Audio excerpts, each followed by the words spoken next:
It is the Anfield Wrap. I'm Neil Atkinson, a very happy Neil Atkinson on this Monday morning after Bournemouth 0, Liverpool 4. I'm joined by Fuad Hasan, Ian Salmon and Adam Melia. We are in association with the good people at Green King, and 2024 is most definitely upon us. The year is 22 days old, but there is a packed schedule. There is FA Cup, there is obviously League Cup this midweek as well. There is AFCON, and there remains Premier League games to come.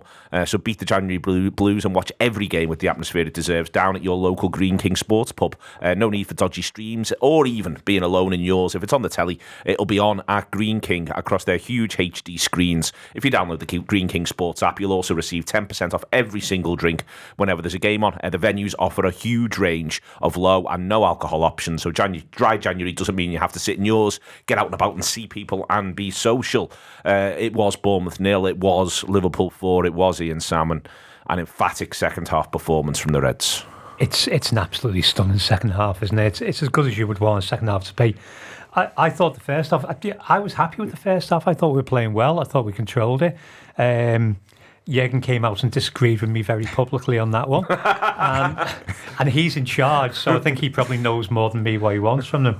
He seemed really, really quite unhappy with the first half in his post-match comments, really strongly criticising what we've done. Do you think this is because I think that he might not like the first 10 or even the first 5, and then maybe... I think the first 8. Yeah, where there's 3 or 4 corners, Liverpool can't play the way... I just sort of wonder if that's his concern, Ian, because you get the impression he's had enough of going 1-0 down. Yeah, I can very, very much understand that as a theory. Do not go 1-0 down, because at some point you will stay 1-0 down for a very long time. But he was very heavy on the whole game and criticising, not the whole game, the whole half, and criticising the whole half and criticising our shape and our movements and where we were giving things away. And I was kind of like, well, yeah, 8 minutes I thought we were quite dodgy, but after that there was no problem. Bournemouth had a shot on the 40th minute, and that's it. That's all they did. They didn't threaten us. They looked like they could threaten, but they didn't threaten at any real point. But as I said, it's his job to point out the things he finds wrong, because that's how you improve. And the second half, obviously that tweak he does up top makes all the difference. So you get, I think the first half I'm possibly a little coloured by watching Alexis McAllister and thinking this is one of the best midfield performances I've seen in quite a while from us. And the second half is the team, and it's the team as an entire unit. I think the team as an entire unit is much more cohesive second half. Iriola sort of disagrees. He's worth quoting at length post-match ads. Every now and again, I quite like to see what the opposition manager said, especially when they get into it. And I'll throw one quote at you and one quote at Fuad. Iriola said, Liverpool are really physical, and they keep for 100 minutes this high intensity. They win a lot of duels in the middle, and once you become a little bit weaker and don't arrive too early and leave them a bit of space, it becomes really difficult, because they take the chances every time they arrive. Their finishes were very, very good. I mean, we've spurned chances at times this season, so we'll sort of park that bit. But I think that now, at the minute when I'm watching us in first halves, I am sort of thinking, first and foremost, if we need to tweak it, change it, make subs, we will. But the other thing I'm thinking is, well, we're wearing them out. Yeah. They're having to strain every sinew to stay with us. Any opponent really during these first half periods. And Iriola's making that play, making that clear there, that 100 minutes with Liverpool is a long, long, long time to try to keep them at arm's length. Yeah, I love that quote. I hadn't seen it before you put it in front of me, Neil, but it sounds like a football player, which he was. He was a really good player, and it sounds like somebody that's summing up the feeling of their dressing room. And I think that's the feeling of the dressing room when you play Liverpool. And the thing I love about it, and the thing that I think is the main thing that's warming my heart, is it was a tricky away, and we didn't give them any encouragement. And I think that speaks to that Iriola's there saying we didn't get any encouragement there. And I think that's the thing that Liverpool have grown, and it's the it's maybe the trickiest part of the jigsaw. But from the start of the season, I can't really think of all the games, but Chelsea away, it's tricky away, and we give them encouragement and they go 1-0 up, and it continues. Newcastle, there's others, isn't there? So I think sometime in between, that happens up to and including Palace away, to be fair. We give Palace too much encouragement and they go 1-0 up, and after that it stops. We don't give Burnley any. and we didn't give Bournemouth any yesterday. I'm just using aways because I do think it's specifically an away thing. And in our poorer seasons, last season, we would give everybody encouragement. Everybody, we could have played Yeovil, and we'd have managed to drag ourselves down to their level by giving them encouragement. And so. There's a it's in terms of what Ian says as well. I think that it always reminds me that the I think it's Carragher quote about when people say you're playing well, you mean you're attacking well. I thought we defended well in the first half yesterday, and we midfielded well. There were things. I thought the first substitution was kind of. I thought it was obviously going to be Gakpo and Gravenberch for Diaz and Elliott, and. It's probably because they may have been the weaker ones, but it's I think there is part of that where you know that this season has an attacking and a midfield substitute coming, and it's a key moment in our games. So I mean I think obviously it's difficult to say how well you kind of maybe thought you would play, and at the time, unless you take notes, I was a bit edgy, and I was worried about the weather and the other factors, Solanke, the fact that they're good, they're top of the form table along with us, and so I was concerned about those factors. But I thought as the half went on, it was more and more that they seemed to be getting. I don't know about frustrated, but there was just no encouragement for them whatsoever. And I think the times when they did step up, and they did pass through us a few times, it was, I guess, by the end of the half, they just seemed at arm's length. I felt, massive credit to Virgil and Canate, and I guess that defensive unit. Can I just address that point about the Burnley game, the Burnley away, not giving players hope? Me and Neil were just talking outside about Jurgen's post-match press conference, and the interviewer put to him that something had changed from the Arsenal game onwards, and Jurgen asked the question, was Arsenal after United? Obviously Arsenal was after United. He then said no, it changed in the United game. I don't know what he thinks changed. I can't put my finger on what he thinks changed, but he said firmly it changed in the United game, and Burnley is the first away game after the United game. So what he could be talking about is that not giving teams hope any longer. What he could also be talking about, and to Adam's point around the defending before we get into Iriola's second quote, Fuad, there's one counter-attack you nearly get where, for instance, you see Curtis Jones absolutely sprints back to smother it, and just because it would have been 3-on-2, but Curtis makes sure it's not. And then the full cavalry come as well. And in that United game, there was a couple of times when it went a bit mad, when it felt like the defenders were just being left completely alone, and there was no help, when it all got a bit end-to-end. That, to me, was striking, seeing Jones like it back there. It could be that, but the point is, Adam's point, first half and second half, regardless of how well Liverpool attack in the second half, in both halves, they defend ever so well, and the defenders play well at the defending bit of the game. Yeah, totally. And defenders are always made to, I think Carragher said post-game, defenders are always made to look worse or better given what's happening in front of them, given what the midfield are doing, those sort of bits. I think the thing about the manager being disappointed is quite interesting because, I think it comes down to simply the fact that he respects Bournemouth a lot. He spoke about that before the game. Yeah. They are a good team, and the last thing you want to give a good team is, going 1-0 up. And I think out of any of the teams we played recently, that in that sort of part of the table, they're the most likely to possibly make it too, because we talk about us riding crest of wave and momentum. I think Bournemouth have been very much that team, and when everything's going well, you can kind of slip into gear like that quite easily. So I think that was probably playing on their minds quite a lot early on. But yeah, you're totally right. I think the defending, it as a team, and that quote's really interesting, isn't it? Because we wouldn't describe this Liverpool midfield, for example, as being very physical, but they are doing lots of what the workman midfield of yesteryear was doing, and I think that's quite important to remember, because these guys have got the quality, these guys have got the tweak and shape where they end up on the pitch, but they are doing all those bits as well, which is not easy, and it's also quite a fine line between it working and it not working, because you sort of have to be everywhere, but sometimes you can get caught being nowhere at the same time, and you can be made to look a bit silly. So it is really impressive in that sense that Liverpool kind of showed that ability to ramp it up second half. Maybe the rest helps, all these sorts of things, but it's a really encouraging sign that the different players on that pitch can step up at different times in that game. Iriola's next thing that I've quoted out from his post-match remarks, if you see the second half numbers of Liverpool, they are amazing. They are usually good in the first half, but in the second half, they are amazing. We know against this top level of opposition, we have to be at our best and have some moments of inspiration like they did with their first goal. We didn't find that. I think first and foremost, I think there's a thing with the first goal. There's an old thing that Sean Rodgers used to say on review, which is that goals tend to come from one player doing something amazing, or two players doing something very good, or the opposition making a mistake. For the goal, three players do something very good, and that's how Liverpool prosper, and they do it at such speed as well. But again, this idea of first and foremost Iriola, he's talking in general there about Liverpool's numbers in the second half, not just in this performance, which suggests he knows if this is 0-0 at half-time, we're going to find it hard. But that second half performance, it really was exceptional. Yeah. It helps when you score after 3 minutes to make it 1-0, let's be clear. I thought it gave everyone a real boost. Yeah, it's actually a brilliant goal all round, isn't it? Because, first of all, Konate, most defenders would just clear that because the ball's loose, but he plays a brilliant diagonal pass in that weather, in those conditions.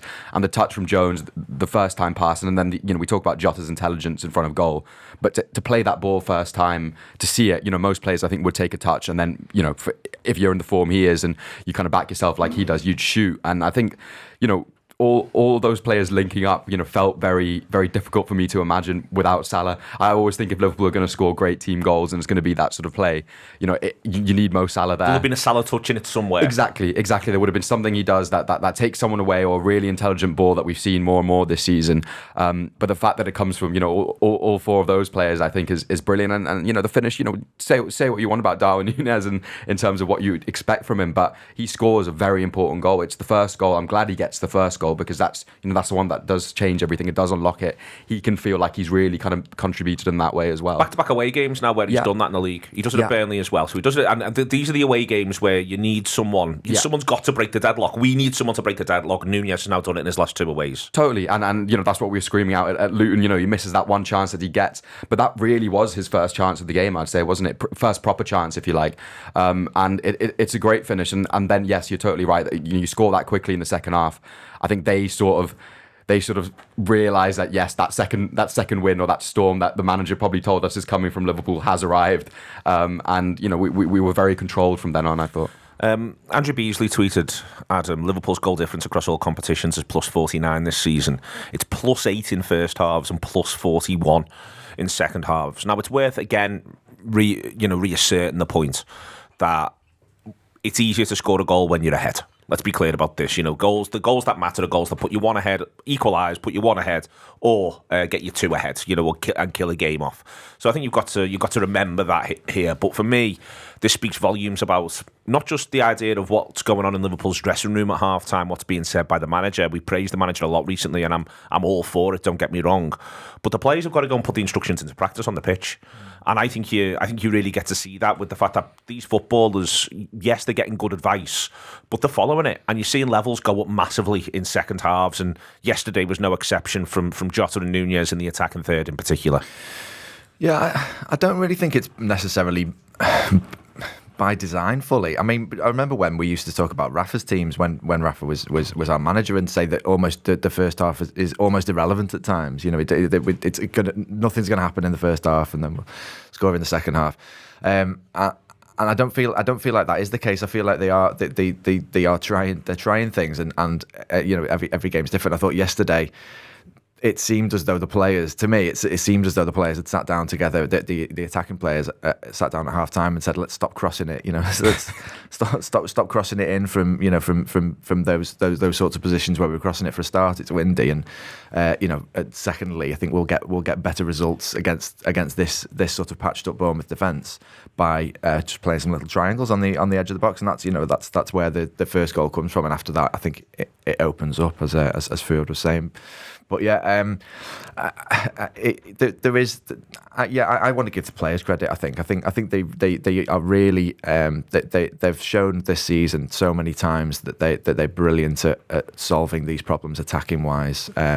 Because teams have come with a plan to play Liverpool, because we're a top team, and this is home games and away games, and that's different each time, and they've almost always been able to solve it, to kind of like work the Rubik's Cube out. There's only a couple of occasions where it feels like we've kind of ran out of puff a little bit or something like that, or maybe haven't had the options, or the options haven't worked. For the most part, it's felt like we've got enough and then some. By sort of 10, 15 minutes into the second halves, it's like, well, we've well solved this one. There are still pieces of this team due to come back in, massively important pieces too. So yeah, I think they deserve a load of credit, and I think probably the manager would agree that was that sort of game in that sort of conditions this time of year, away, blah blah blah, the season and the table as it is.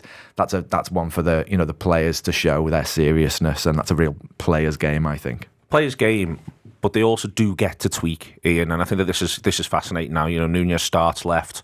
I think Liverpool might have been surprised to see that Bournemouth were going with a back three. Even when they see the team, I wasn't sure with the lineup. I was trying to guess who was going to be left back.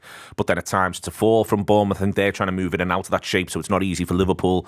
Nunez does what he does off the left first half, but then it comes central. Jota, though, goes close to him. The midfield felt like it was reconfigured. Joe Gomez felt like he came a lot narrower second half and was closer to McAllister and closer to Jones in there as well. Bradley continually gave width. I think it's interesting that the manager's got himself into this situation, and those players have got themselves into this situation where they are capable, even without the subs, and the subs do come, but they are capable of changing the entire structure of the certainly of the side in an attacking sense in a 15-minute break. Everyone's open to it. Everyone wants to see it happen, and it's prospering for Liverpool. Yeah, and there's the two sides to that.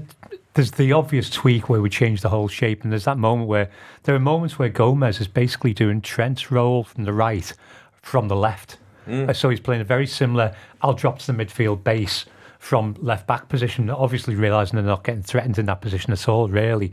There is the obvious tweak up at the top where we change Darwin into the middle, because Darwin in first half had one of Darwin's frustrating games where nothing was quite happening for him. There's a ball that just falls behind him from, I think, Diaz. So we make the whole shape change, but it's very deep at times as well, isn't he, the first half? He was, yeah, wasn't he? Which weirdly, when he turns into basically a false nine, well, it's not even a false nine, it's somewhere between a false nine and an orthodox nine that he's playing at that point, and he's further forward than he was when he was on the wing. So Jurgen again talked in his immediate post-match to Carragher and Redknapp about the fact that he wants the players to solve problems on the pitch, and this season is about them learning to solve the problems for themselves. And he talked about how good they were at solving those problems, so it is something he's aware of. Someone made the point on Twitter this morning that Darwin, for all, I'm happy to criticise him when he misses a sitter and when he can be frustrating. He's currently doing what Bobby Firmino did, but with actually better numbers than Bobby was doing. So he's got the 10 assists and 10 goals, faster than anybody in the Premier League this season. And he is contributing in the way Firmino did by setting up other players. He's facilitating other players. So those options we've got at the top are absolutely fantastic. We've got that change. But at the same time, I think we're tiring. We are trying to solve things in the first half. We're trying to create things, but we're tiring teams out with our movements as well. Because McAllister's constant switching was tiring people out. But also, we were pressing with 3 players at a time. Our high press was fantastic. And another Twitter point made this morning, somebody said, how can you call Areola the high priest of the high press when he's just played Jurgen Klopp and Jurgen's beaten him at the same his game? And the answer is because you've already got the phrase worked out and you have to put it in somewhere because it's such a good phrase. But our press was better than theirs. Well, I think there's something interesting about that, Adam, on the pressing point. I think that was a real sort of one of the things I like about this Liverpool team at times is they're almost happy to say, all right, we'll play you at your game. Yeah. And I think there's definitely an element of that in that performance against Bournemouth across the 90 minutes. And Areola himself, I think that's part of what he's acknowledging there when he talks about 100 minutes, this high-intensity duels in the middle. I think he's probably going, yep, they came here and they did it. They did us. Yeah. They did us the way we've been doing sides. And they didn't get drawn in or sucked into a lot. Bournemouth do get into Liverpool's final third. Let's not act like they don't on occasions over the course of the game, Adam. But Liverpool didn't get sucked in the way Man United did when they played Bournemouth to trying things and playing into certain traps. And again, I think that's one of the reasons why Areola is as impressed as he is. You get the impression the Bournemouth players will be watching the video of this one, both in terms of this is what you should have done. Look at what they do on the one hand, and also this is what you should have done when they try to do that. That's the way you're going to play, and I think that's in there. And that idea of that quality in the second half that Liverpool step into is so important when it comes to taking a side like that apart. Yeah, it was a really young team, ours, and I thought it looked young, youthful. You know, there was that, like, they could look like they could run all day. All of them, that you know, the ones that were brought in afterwards as well. There's just more and more legs, which must be so soul sapping. If you're the opposition, you know, there's more whippets coming on now, and you know, they just kept coming. It felt like we had about seven subs in the end. They kept piling these young lads on, all with the same hair, all with the same body shape. All got the same number somehow. Yeah, yeah, I'm sure there's a rule, but no. So I mean, I've lost my train of thought there because I was thinking about all of the same hair. What I was going to say is, I think to your point, Neil, I think that my favourite thing about yesterday, and it's sort of a little bit like what I was saying before, I think you can see how we've got better through this season. I'm really enjoying this season because I'm loving watching the improvement. So if you compare it to the Brighton game, the other game against somebody with kind of a similar-ish style, I mean, they are a different team, and you know, possibly a better team than Bournemouth. But we were much better yesterday than we did against Brighton. We didn't fall into any of those traps that were, you know, they were laid for us. You could see with their sort of corner routine at the start. Yeah. Bournemouth did a clever corner there, and you could see they had some plans. And I just thought we just went nah. You know, in a large sense, you know, just showing them the way it was going to be and the way it wasn't going to be, and playing them at their own game. I just think I'm really buzzing about the improvements that we can see in all areas of the pitch, just from a few months down the line. On those improvements, Fuad, individual performances as well. Nunez, let's do him first. He's been mentioned by Ian. 10 goals, 10 assists in all comps. Still only 7 league goals. You feel as though that number will improve, I think, perhaps quite markedly through the rest of the campaign. But putting all of that to one side, little things like his contribution for the Jota goal, you know, could go down, doesn't, seize the opportunity. Other players may well have gone down, and that's not a criticism. It's absolutely fine to take a free kick in that position when your team's already ahead.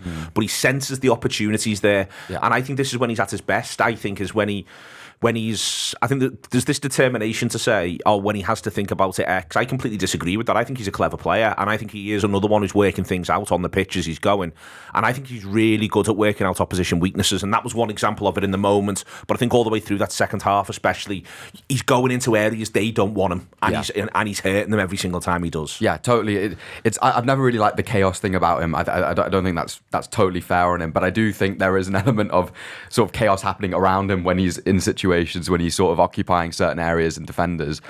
He makes oppositions behave chaotically. Exactly. That's what you're saying. I'm with that 100%. Yeah, totally. There's a thing where there's this uncertainty in defenders' mind of what to do, and you know, they sometimes think, I can out muscle this guy, but then he shows the strength in the right moment or the smartness as well. But yeah, I really like the link up in the second half. I thought, you know, just generally the attackers were closer together, weren't they? In a basic sense, it felt like they were all able to, you know, be in the positions to do the goal that they did for the first one. But he, particular, you know, was just smart in his movement. I think the relationship with Jota is clearly something that's there to blossom and there to really work with, especially in this next period for however many weeks. But I like the idea of him scoring, you know, 2 very different types of goals as well. You know, it's a real centre forwards goal. The last one's a brilliant finish actually, because you know the ball's not exactly on a plate for him to do that, and it's a hard angle. I just love seeing him celebrate as well. You know, he's a great celebrator, isn't he? He's one of the best. He just wanted to go to Joe Gomez after that one and give him a big hug. I feel like they've all got a narrative somehow. Yeah, you know what I mean? Like they say, they've got an arc. Yeah, Nunez's celebrations. Honestly, they do. And, you know, he either wants to go into the away end or he wants to go find his mates. It started with Carvalho's goal against Newcastle. Yeah. That was the Nunez celebration story. Started when he was just on the bench, telling the Newcastle bench to F off. Yeah, doesn't matter where he is, he will get involved. So there's loads there. You know, in that sort of game where you know things aren't going right initially, and then we're seeing like the arc almost of him figuring it out with the rest of the team. And that's the other thing. He didn't look isolated at any point in that second half. That he did very much feel like he was part of the overall unit. And that can sometimes happen with him. I think not really totally his fault, but just generally with how the game goes. But yeah, I'm really excited to see where he goes, because for me, he has to start. If Liverpool put out their best team, he has to start in that front three. Can I just say that final goal, that could have so easily looked absolutely ridiculous. If that goes wide, that's going to look like an appalling finish and everyone's on his back. So the confidence to actually do that with that technique, because that is a ridiculously good finish. But if it goes around the post, people will be talking about it as another one he's missed for the next 6 months. Yeah. So the actual confidence to do that is absolutely fantastic. It's a really hard thing to score as many goals as he does first time. There's that one last season, isn't there, where Trent plays it over, and it's an incredible finish to kind of caress that into the corner. And I think, if you have that instinct, you obviously do have the ability to become a really, really good finisher, don't you? Because that's the hard bit to sort of coach or to have. You kind of need that natural bit, and he's got it. He's got it in spades, Adam, and I'm intrigued by the extent to which he does feel part of the team. I think he's not just part of the team from the point of view. I think he loved the Gomez cross, and it was reminiscent. There's a Jota goal 2 seasons ago where Gomez whips one in and Jota scores. And in that context, it reminds me a little bit of that. Obviously, that was an opener, as so many of Jota's goals are. This was a fourth, but my point is that he genuinely feels, he doesn't feel as though he believes his teammates are all there to put on a play for him. He feels as though he is part of a unit of a set of other footballers who are all in this together. He's got so many number 9-ish stylings, and yet he genuinely feels a real team player at the same time, in a way in which a lot of number 9s don't. Yeah, it's interesting because I think it's partly his youth, and I think he is built like the main man, isn't he? He's the main fella, the main striker, but because of a sort of youngness and a bit of sort of confidence and a bit of form issue, I think maybe he hasn't always kind of wanted to embrace that in his play. But I think that's his destiny. I do. I think there's a season in which I was thinking about the one where Chelsea seemed to win 1-0 every week, and I think it was Diego Costa seemed to just score every week for Chelsea. And there's when the pressure starts to come on, and I think the pressure. I think we were feeling that the pressure had arrived before the match yesterday. I felt like it anyway. Probably City's late winner at Newcastle meant that the season that the starting gun on the run-in was sort of fired at that point, I thought. So the pressure had arrived yesterday, and it needs somebody to be that person. And thankfully we've got 4, 5 people that could step up to that mantle. But yeah, you can just see that story, every tricky away. I'd love it if every tricky away there was a 1-0 Nunes moment, and with Virgil, Canate and Alisson going now at the back. I'm quite happy to win all of our away games 1-0 for the rest of the season. That would be ideal. Yeah, so it's dead interesting because I think it's kind of not. It always feels like there's a little bit still remaining with Darwin.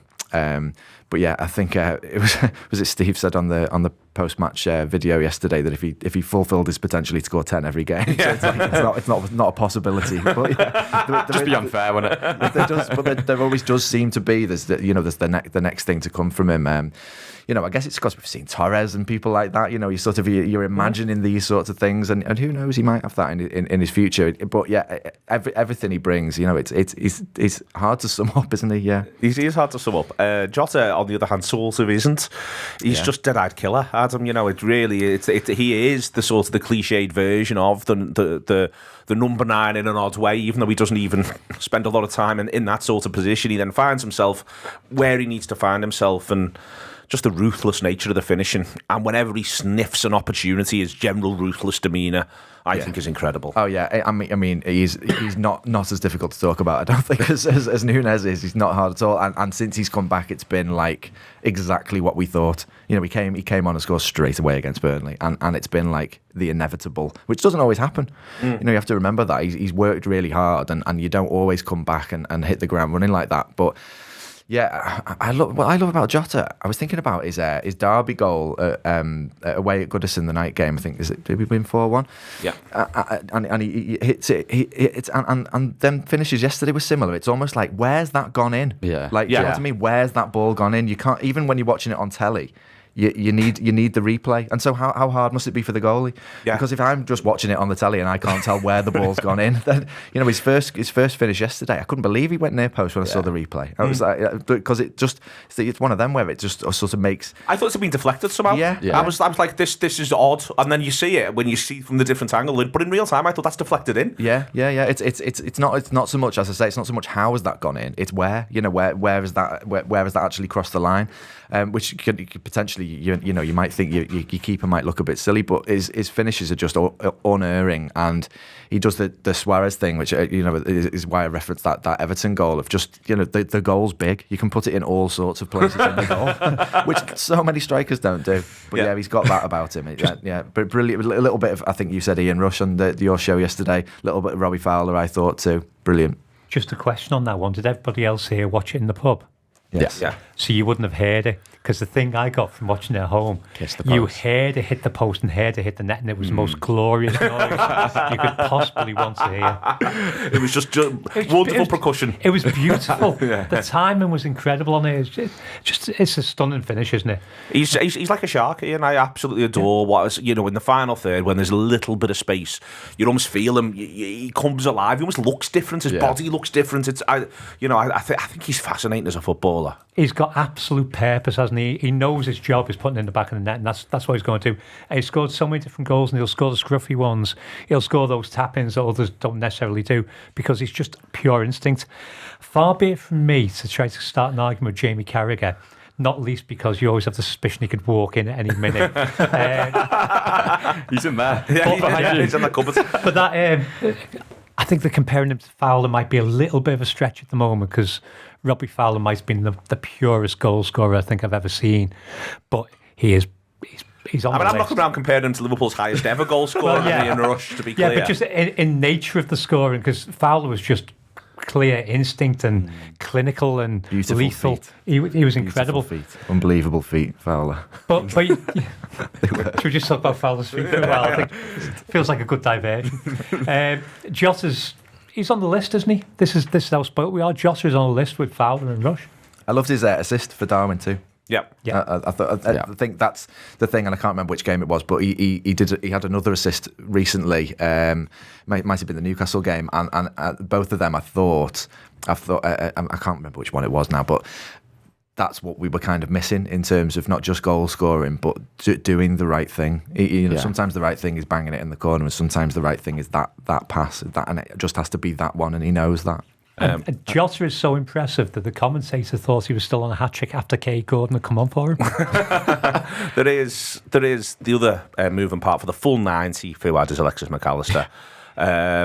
It looked to me, and I want to be clear about this, I think he's played really well for Liverpool. I think he's already had a good Liverpool career. The injury, I think, came at an annoying moment, but we were all right the other side of it. But that's the player we bought.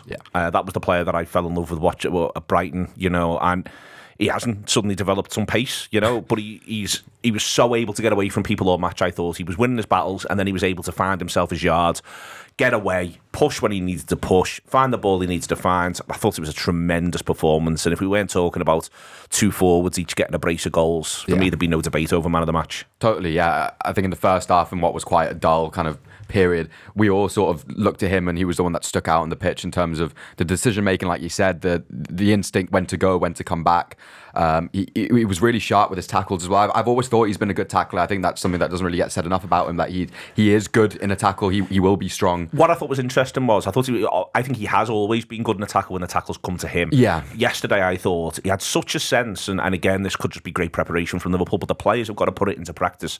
He had such a sense of when it was going to be there to be won in 3 seconds. Yeah. So he got on his bike to go and win it, and to me I thought that was incredible. And when Liverpool were turning the screw, that's what he was doing. Yeah, totally. He was doing that really well, and he was a bit of a linchpin, wasn't he, in terms of setting off other players as well, in terms of pressing further up. The manager was interesting on him afterwards, wasn't he, in terms of how he said, when we're at our best compactness wise, McAllister's at his best, and I think that's a real thing in that position in general. You can be made to look everywhere but nowhere quite easily if things behind you, in front of you, are a bit all over the place. It's a really hard position to sort of fully be in sync with all the time, and it's, dependent on your other midfielders, all these sorts of things.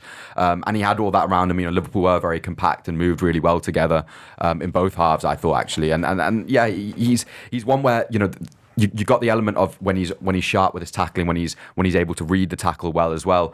But then that bit of quality to play a pass is the real kind of like added bit this season, isn't it? In terms of what we've seen from that position before, it's not necessarily a Hollywood pass, but it's a quick, simple pass, and it's a really intelligent one. The weight of it's right. The sort of intent on it in terms of where the player receiving it goes with it is always right with him. And I think that's something that Liverpool can really utilise. We've seen goals come from that before, and yeah, he's very much a midfielder you're just excited to watch, aren't you? Because he is very neat and tidy. But then there is that ability to do something quite sort of jazzy as well. I also think he's a leader, and you see that in various ways throughout the season. I think his leadership qualities in the first part of the season, although he sort of had a little rocky beginning, didn't he, with the sending off, were to be in the background and let other people shine. And I think it's interesting that yesterday being the first game with kind of no Endo and no Szoboszlai is the time where it seems as though the different leadership qualities that were needed were what we saw yesterday for me. And I think that's been kind of clear. Klopp's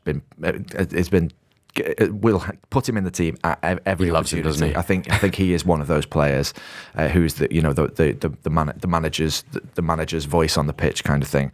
And so I thought that was a great thing that we saw yesterday. And I thought, on the slide, we've got a bit of an injury issue really in midfield, haven't we? I don't think he wants to play Elliott from the start in midfield in away games like that, to be fair. And I thought the three of them, Elliott, Jones and McAllister, worked really, really hard, and they did work well as a unit, and it was a bit of a thankless task, especially for Harvey. I'm sure he's made up to start, but maybe not made up to be that in that role, the kind of the donkey work instead of the coming on for the glorious last half hour thing. So yeah, I think he was. It doesn't look as if we've got an injury problem there yesterday, and I think that's such credit to McAllister. He's stepped up and he's shown the other half of the midfield role after the first half of the season where we showed the less fireworks pieces. Well, Harvey yesterday was basically doing, at 20 years old, the role of a 29-year-old Jordan Henderson with a world of experience behind him and doing it very well. So Harvey, I think, is dedicated enough to do anything he's asked to do just to be on the pitch. So he's had all, he'll have more glory and he'll have more days when he does the Wijnaldum Henderson thing. I think Curtis Jones has also turned into a bit of a leader. So even as a young player, he's a calm, authoritative head on the pitch now. But McAllister just looked absolutely imperious yesterday. That first pass, the split four defenders open, that was just an incredible curveball to put through for us. He looks, again, Jurgen came out immediately after the match and talked, like you said, about how much of a six he actually is, because he knows people have been questioning whether he can play as a six. Yes, he can play as a six, he can do that. And he did everything that you would ever want from a six. He's just, I think there's a hell of a lot to come from this lad, and you would expect him to play with authority. He's a World Cup winner. He looked like a World Cup winner yesterday. He looked like a World Cup winner. And again, the commentator was talking about the fact that he didn't play in his position for Argentina. Well, he kind of did, because he was playing in a double pivot. So, he has played as a six. It's not a new thing to him. You can see what we're trying to do there. Yeah, you can see what we're trying to do yesterday, and why we wouldn't get somebody like, I don't know, a Palhinha or somebody like that's kind of a classic six. You can see, you can start to really see where it's going. Yeah, a Palhinha will just stop the game. So he'll do what Fabinho did and just stop the game, pass on. He's not going to do the 2-yard pass to the nearest man unless he wants to. If he can see a ball that he can get through to the end of the pitch, he will do it. Moving through on it, Fuad, next one I just want to talk about is the two centre-backs. I think you've got to talk about them as a pair with the goalkeeper as well. I love that shot of the three of them walking off the pitch, because that's what they are, and it feels to me now like Konate is now emphatically settled as Liverpool's starting centre-half pair. I don't expect him to start midweek against Fulham. Could be wrong, because obviously the next game after that is a cup game against Norwich. So, he may split his troops. He may decide to start strong against Fulham and hope that he can see it out in an hour. But my point is more, I expect to see Konate start next to Van Dijk against Chelsea. I expect to see Konate when they go away to Arsenal. I expect that level of performance from them. As a three, they look absolutely deadly serious, the three of them. Yeah, it's everything you want in that area of the pitch, isn't it? In terms of, we talk about sharpness in both boxes being the big thing that wins you leagues, wins you football games. You got all of that with the three of them there. The keeper, just you take for granted, don't you, what he does a lot of the time in terms of reading things, anything that's a little bit dangerous that comes to his near post as a cross, isn't there, in the first half, that he just sort of deals with, and there's no fuss, there's no kind of nonsense. And the same with the centre halves. I think they're just both offer that layer of comfort. They're both also really smart. There's a couple of moments where Konate stepped up and went in for a press when he saw others were going, and it was really smart. Most centre halves wouldn't think like that, and I know Liverpool's our programmed to think like that, and you have to do that.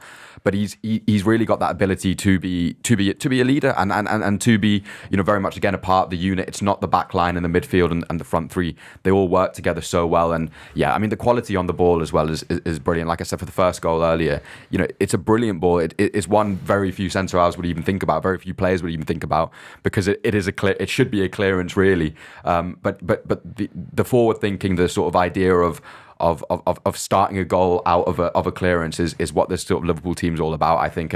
And yeah, I think the manager, before the game, he didn't really give him too much praise, didn't he? I think he was asked in the press conference about Konate, and the journalist kind of wanted him to sort of talk him up a lot, and he wasn't really like that asked about it. He did in the end, but he was sort of like, that's just him. He is that good, and I think that's the thing. He wants that level of consistency from now on, and he's capable of it, totally.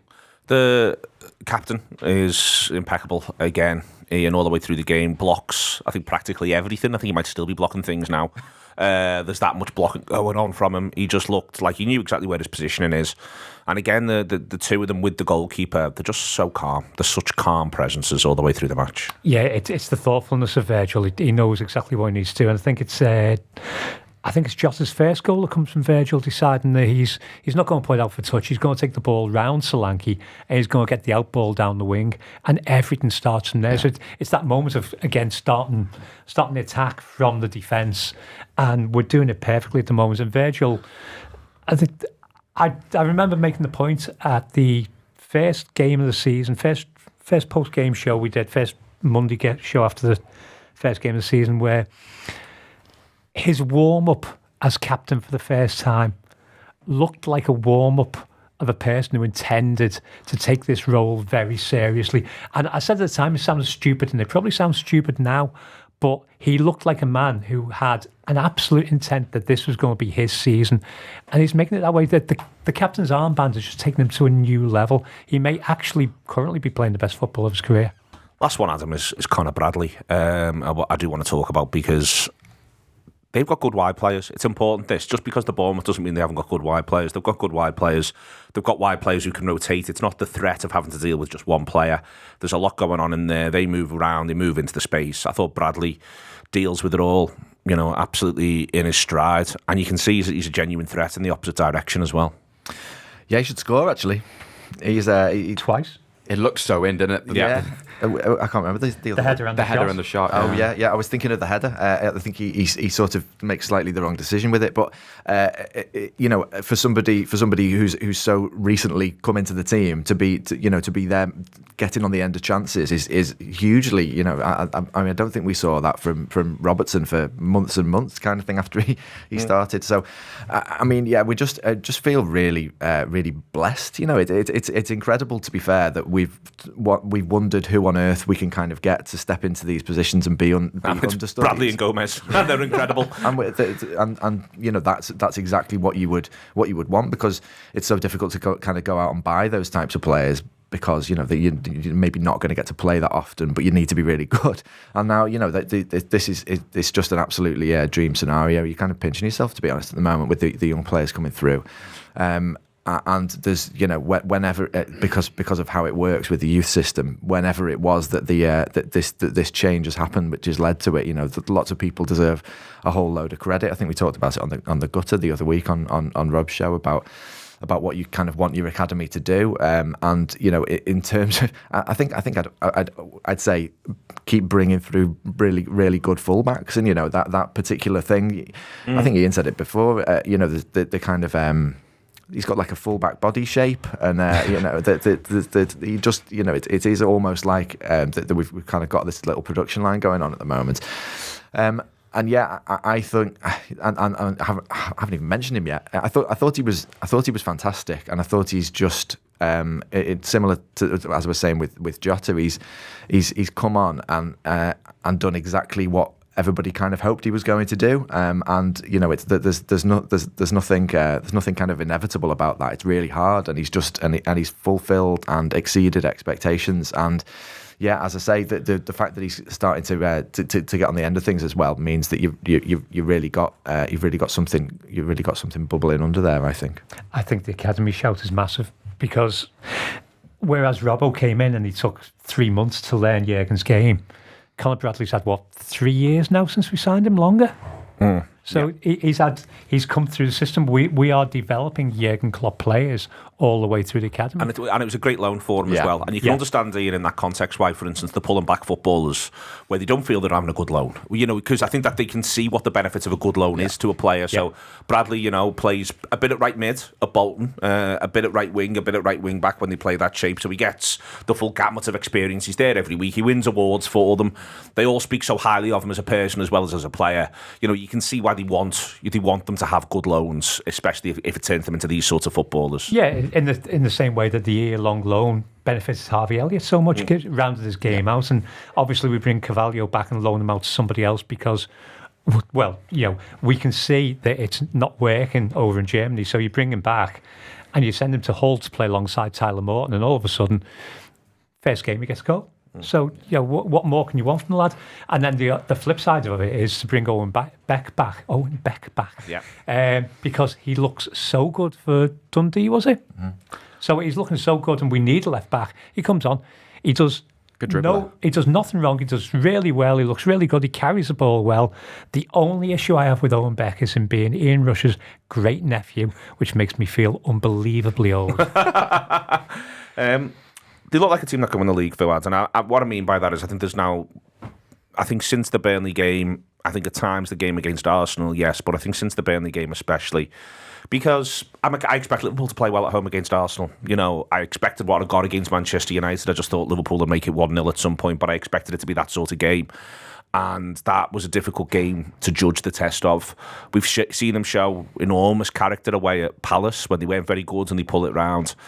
But the Burnley game, the Newcastle game, and now this one against Bournemouth, they just look like a team that can win the league. That isn't the same as saying that they will, but they look like, first, that they can, but also secondly, they know what this is that they're in. And I think that's my other big takeaway from yesterday is they looked like a side who know what's at stake. This isn't now just building a season and see where we are. I think they've seen where they are and they're all in. Yeah, totally. And it doesn't feel like it's going to be a thing where they shrink at that. The players are talking about it. We've heard it, in the last few months. But even yesterday, Jota mentions, it's business as usual. We've got to go play Arsenal. We've got to go play Chelsea, and we've got to win those games if we want to win the title. He puts it as plainly as that, and there's a very clear objective. And I think that clarity helps a lot of them. I reckon Jota's got clarity in everything he does, doesn't he? Like he makes the most efficient cheese sandwich you've ever seen. Do you know what I mean? If he's allowed cheese sandwiches, he might not be allowed them. But if he was making one, there's no messing around. Oh yeah, his cup of teas would be absolutely brilliant. Phenomenal, inch perfect. Timed. Yeah. He empties the dishwasher after he puts the tea bag in, and he's got 4 minutes to take some, and then the tea bag comes out, and the whole thing's just. I can see that. Yeah, I can totally see that. That mentality though. I think is really helpful for these players when we talk about the inexperience, but we also talk about the experience that is there. That's the huge thing I think to remember when we talk about this being a young side, a new side. There is that kind of skeleton of players who've gone and done it, and the young ones who've now come into the team who were around the squad at that time as well. So I think all that and the blend of that is really useful. And we talk about the players that have been brought in. McAllister, wins the World Cup. That's experience. If I've seen experience, that's what you'd want from your signing. So yeah, there's loads there. They figured out away from home. The rhythms of an 90 minutes away from home. I think, not letting bad periods get into their heads, not letting not giving away massive gifts. That was something we saw earlier on in the season, didn't we? That's been cut out completely. So they've managed to get a grasp of what it takes to go away from home and sort of turn things into routine wins. You've been talking about enjoying this season. What I'm enjoying is being in possession. I think that in the past we've not been in possession as much as I'd like. And now I feel like we've been in possession for an extended period of time. We're effectively in possession for a month, Adam, at this point. And that to me is also a genuine joy. And I think we're enjoying being in possession. I think we're enjoying... this doesn't look to me like a team that's going to be panicked by the idea that it's leading. I think it's loving the fact that it's leading, and you're seeing it in everything it does.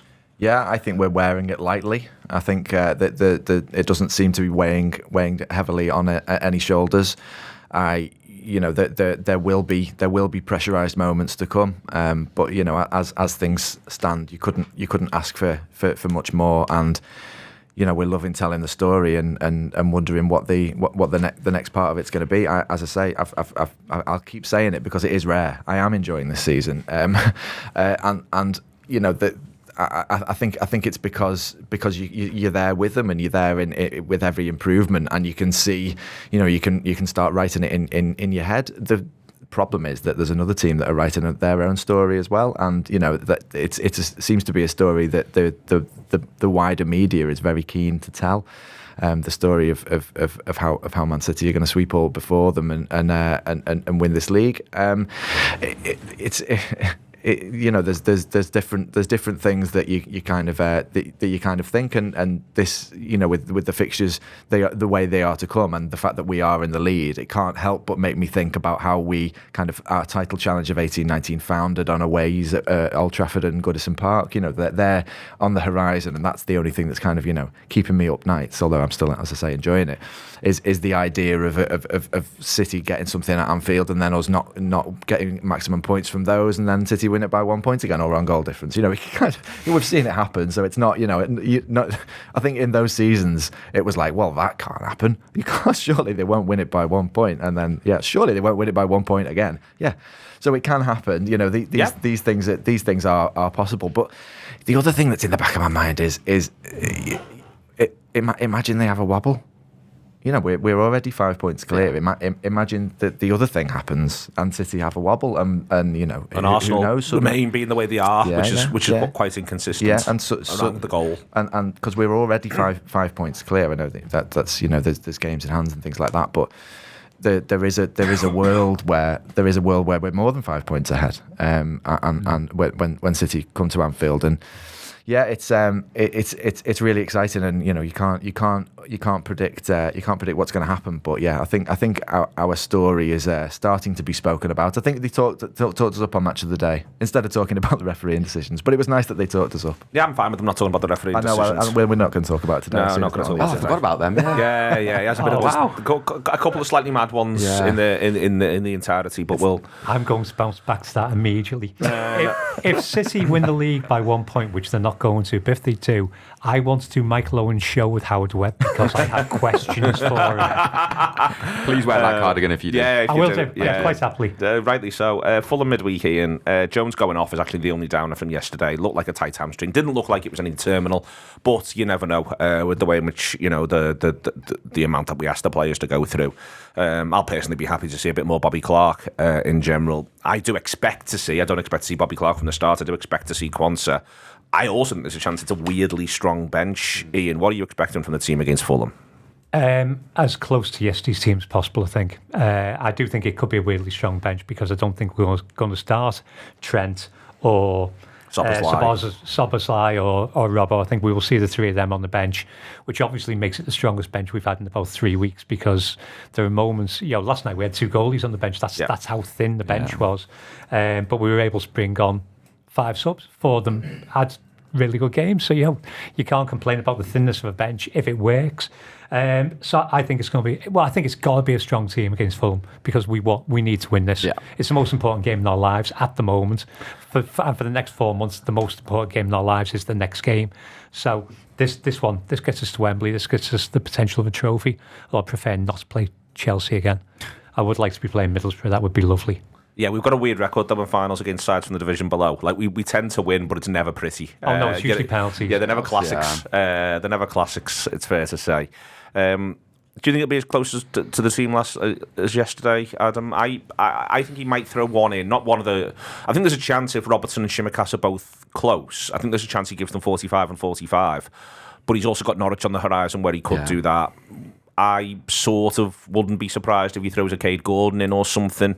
And has the idea of I'd like to have the subs if I need them, the cavalry, in case this is going all the way, because Fulham have got one back. I think there might be one thrown in that we don't quite see coming, is what I'm saying. But I do expect Quansah to start next to Van Dijk. Me too. I'd be dead surprised if any of these returning players actually start. We've talked up Konate and Jota. The only thing is they are both kind of injury prone, aren't they? So I think you have to protect Konate. I'd really like it if he just managed to absorb Virgil's every game quality. That's literally the only thing that's missing from him as a player.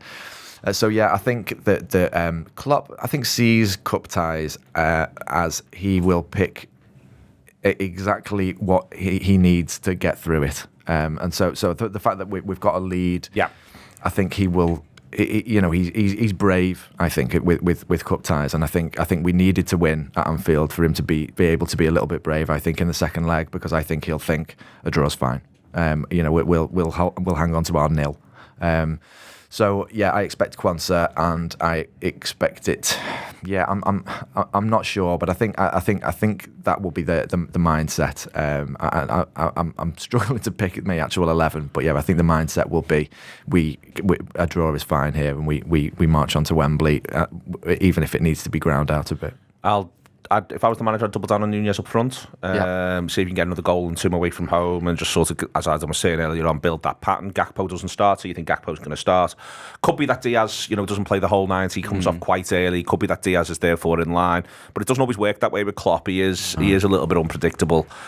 He gives Beck a look at the pitch. I just sort of think he'll go Gomez again. I think so as well. I think that's fair. Yeah, I think the Norwich thing's a really nice. It's a nice game to have when it comes. If that was a league game, then maybe we'd be looking at things differently, and he would be looking at things differently. I mean, definitely he would be. I think that gives you a chance to. To bring back a rusty Andy Robertson, a rusty, Trent. Well, if he is rusty, I doubt he is. So that's nice for him to know is in his kind of back pocket and is to come. I think the mad one might be, a bit of a thing like Cade Gordon, because he did that, didn't he, against Arsenal? In the League Cup in the same game. I think there's a chance Clark or Gordon start, and either Elliott plays right wing or Gordon plays there and Elliott plays in midfield again. I think there's a chance of that, and the reason why is because I think he likes having two go-to subs, and if he hasn't got Jones, and he doesn't want to take a risk with anyone who's coming back outside of his control, if you know what I mean, then I think he might think, is there a way I can hold one back by having a look at someone else? And I think Clark or Gordon could feature. Yeah, no, totally. And I like the idea of, I feel like at this period when Jota's the way he is, and he loves January and February, doesn't he? He's a man who lives for this part of the season. It's the sort of game where you just feel like he could seal it, quite early on. He could sort of kill it quite early on. So I get the fitness concern, but I'd look to go as strong as possible in that area with a Cade Gordon or a Clark. Okay, I think Joe Gomez plays. I've got this thing where I think he always plays well in London. I quite like it because his mates are there. I've decided he always plays well at Palace because his mates live down the road and they're probably all there. And he's got them tickets and he wants to put a show on for them, and he's going to see them after. Exactly. Yeah. And maybe Fulham is the game where he bags because it's coming. It's coming. Yeah. Salah. Quickly, Ian coming home for his recuperation. Thank God. We'll find out whether or not Egypt progress in the competition. When you're listening to this, it might be done. It might not be. 8 p.m. Against Cape Verde. The one thing that yesterday does, in the context of a couple of other performances recently, is even if Egypt go out, Liverpool don't need to rush with Salah. They need to get him right, and I think that'll be the priority. Yeah, but I think getting him home to recuperate is the perfect thing, because no disrespect to Egypt's medical team, who are probably very good, but I think we have more money to pay That, the but medical also, team. even they're not at home, if you know what I mean. Yeah. Like Egypt got are enough not going on. They've got enough going on. Egypt are, it's a tournament. Yeah. Egypt are away themselves, and I think it's the idea of, consistency, continuity, people who know the player, who work with them regularly, all those hits. It's in Egypt's interest, I think, as well. Yeah, they've said, if they get to the final, he's ready for the final. He goes back for the final. It's not a case of bringing him back and keeping him at their expense. Yeah. As soon as he's fit, he's back with Egypt. So give him to the best doctors he can possibly work with, which is obviously, as you said, And let him sleep in his own house and all the hits. Yeah. So make it as easy for him as possible. There wasn't a point yesterday where I was looking at that going, I'm really missing Mo Salah. Obviously, I'd like Mo Salah back, please. But, at the same time, it doesn't feel like there's this huge sort of thing to rush him back. Like you said, it's the first time ever we've had this many options in those forward positions, and options of real quality. We're not talking about kids coming off the bench when we make double substitutions. We're talking about, international players and really, really good forwards. So I think in that regard, the signs we saw yesterday in terms of how they scored the goals, the type of goals they scored, it's really encouraging. There's no, the spark is elsewhere. There are other players who can provide that, and there are other ways for Liverpool to score goals and be dangerous. I'm a bit worried about him. I think in the same, did Klopp say it? It's worrying because he doesn't really get injured. So Yeah. the fact that he's injured, as much as the severity, has just got me a little bit. It's made me feel a little bit unsteady because he's Mr. Dependable, and you don't want to see your strikers getting hamstring injuries. So the fact that they're bringing him home doesn't kind of make me feel better in a way. I don't know. I think I just want him to be better soon. Basically, I'm just a bit concerned, really, I suppose. Because That's legitimate. There just seems to be a bit mysterious. I thought it was mysterious how the Egyptian FA said he was going to miss exactly 2 games. That was weird. And, Klopp's comments were also sort of unsettled me a little bit. We just don't know, do we? And he I think it's difficult when they are abroad, and I think it's difficult when, again, being perfectly respectful, but the idea of they've got a tournament they want to win. Like, I'm delighted. The reason why I'm delighted he's coming back is that it means that you haven't got a manager who every day saying to the medical staff, Yeah. what do you reckon? Is there a chance? Yeah. I think the idea that, that we're dealing with this, that's what reassures me. Because the nightmare scenario was that they rush him back when he gets a serious... Exactly. He gets something that's 3 months or something like that. And that, for me, Adam, that's the most important. That's what I don't want to see happen. That's what my point about no rush, even with an Arsenal away on the horizon. If he can't make it, he can't make it. We'll just have to sort it out through other means. And I feel at the minute like that'll be the attitude. I think even we don't need... My point is, now that he's not there, he's not going to be rushed back. We don't need to rush him back. We just want him to be in the best possible nick for the run-in. Yeah, it's funny. I think it's just the mystery of it. So there's a dream scenario too. The dream scenario is that he's having a nice little break and he's not really that bad, and he gets a little winter break and then he's back for us and he doesn't have to play for Egypt again. For a Liverpool point of view, that's the dream scenario. The nightmare scenario is the one where he gets rushed back and then makes it far worse. So yeah, I think it's all up in the air. But yeah, you're right. It's good for him to be back here rather than there with that risk of him getting rushed back and playing.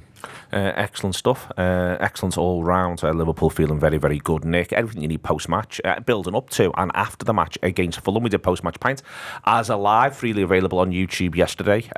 It was a pleasure to do that.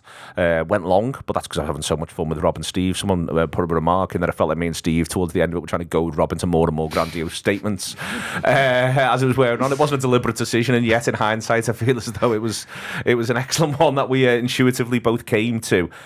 There is loads and loads going on the Anfield Wrap. Do consider subscribing if you haven't done so already to everything that we offer. You can do it through YouTube if you want to. You can do it through Patreon if you want to. And you can do it through our app and website as well. As I say, such a range of shows and so many different ways for you to get right the way through. I'm looking forward to weekend today. Got an overview tomorrow as well. All of this coming. Liverpool, though, go to Fulham. Lads coming back, both literally in the case of Mo Salah and figuratively in terms of being available for selection. A League Cup semi-final, a potential trip to Wembley, Norwich on the horizon. I disagree with Ian Salmon, though. The biggest game of our lives is next Wednesday against Chelsea because Liverpool can win this league,